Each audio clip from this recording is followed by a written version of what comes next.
자, 오늘 준비한 영상 자료입니다. 자, 바로 이 꿈의 직업 중에 하나이죠. 이 조종사, 항공기 조종사에 도전하시는 분들이 있으신데, 굉장히 많은 그 선입견과 이 편견을 갖고 계신 것 같아요. 그래서 오늘 이 조종사에 도전을 해야 하는 이유 8가지에 대한 주제로 영상 자료 1탄으로 한번 이제 판서 내용을 좀 설명을 드려보려고 하고요. 자, 영상보다 텍스트 글로 좀 더 빠르게 확인을 원하시는 분들은 하단 더보기 눌러주신 다음에 이 카페글 링크 참고해서 봐주셔도 되실 것 같습니다. 자, 아무튼 첫 번째 주제로는 하늘을 자유롭게 날아다니는 직업이고 이 전 세계를 여행할 수 있다는 점이죠. 자, 조종사 분들 같은 경우 아무튼 전 세계 하늘을 누비는 아주 자유롭고 멋진 직업이고요. 우리나라에서도 우리나라 분들도 굉장히 선호하는 직종 중에 하나고, 특히나 이제 일본 같은 경우에는 거의 뭐 1, 2위를 다툴 정도로 이 조종사가 꿈이신 분들이 굉장히 많다는 점입니다. 그래서 아무튼 이 선망의 대상이 되기도 하고 많은 사람으로부터 이제 존경을 또 받아볼 수 있는 직업 중에 하나라고 보시면 될 것 같고요. 이 스스로 이제 자존감 부분도 굉장히 높게 올라가 있는, 정평이 되어 있는 직업 중 하나라고 보시면 되실 것 같습니다. 자, 두 번째 이유, 이제 글로벌 전문직, 그리고 이직이 쉽다라는 점과 세계 대부분의 국가에서 이 조종사로 근무를 할 수 있다는 점입니다.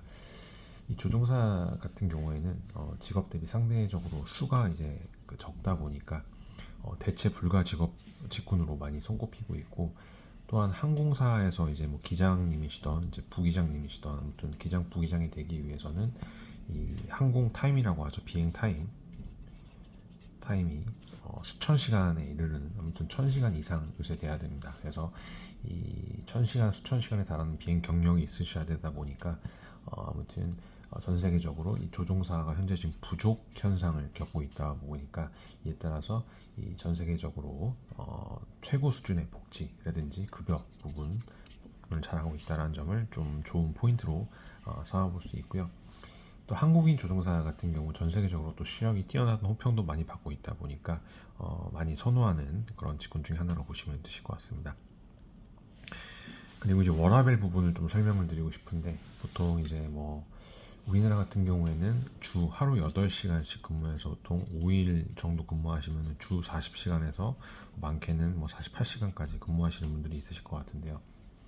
자, 항공 이제 안전법에 규정하고 있어서 여기는 이제 항공 같은 거는 법정 규정 시간이 정해져 있습니다. 일주일에 25시간, 그다음에 28일 기준으로 해서 그 100시간은 넘지 못하게끔 아무튼 이렇게 딱 정해져 있다 보니까, 보통 이제 직장인들이 근무하는 시간보다 굉장히 적은 시간을 근무하다 보니까 시간 관리에 좀 용이할 수 있는 부분이고, 이 조종사분들의 아무튼 뭐 스트레스 관리라든지 건강 관리 같은 경우에는 항공에 있어서 굉장히 중요한 요소이다 보니까 이런 항공할 때 주어지는 시간 같은 경우는 굉장히 좋은 장점으로 볼 수 있을 것 같고요. 실제 평균적으로 조종사들 기준으로 해서 평균적으로 한 달 기준으로 해서 약 65에서 한 70시간 정도 근무 시간이 주어진다라고 보시면 되실 것 같습니다. 또한 이런 비행 스케줄도 이제 유동적으로 어떻게 보면 조절이 가능하다 보니까 자기 시간을 갖는다라든지 뭐 취미 생활을 하는 데 있어서 굉장히 수월하다고 보시면 되실 것 같아요. 자, 네 번째 부분으로는 답답한 사무실이 없다는 점, 그 다음에 업무가 많지 않다는 점과 더불어서 정해진 비행 스케줄 근무 외에는 지상 서류 업무가 없다는 점도 있습니다. 이 조종사의 사무실 같은 경우는 항공기 조종석이죠. 아무래도 대부분 직장인들 분들이 겪는 서류 업무로 인한 스트레스를 받지 않는다는 점도 크게 들 수 있을 것 같고, 정해진 비행 스케줄만 수행을 하게 되면은 이외 시간 자유롭게 활용할 수 있다는 점입니다. 좀 전에 설명드렸다시피 그랬고요. 또한 이제 가장 중요한, 어떻게 보면은 이제 승객의 그 안전 부분을 보호할 수 있다라는 그런, 어떻게 보면은 사명감이 굉장히 높은 직업 중의 하나라고 보시면 되실 것 같습니다.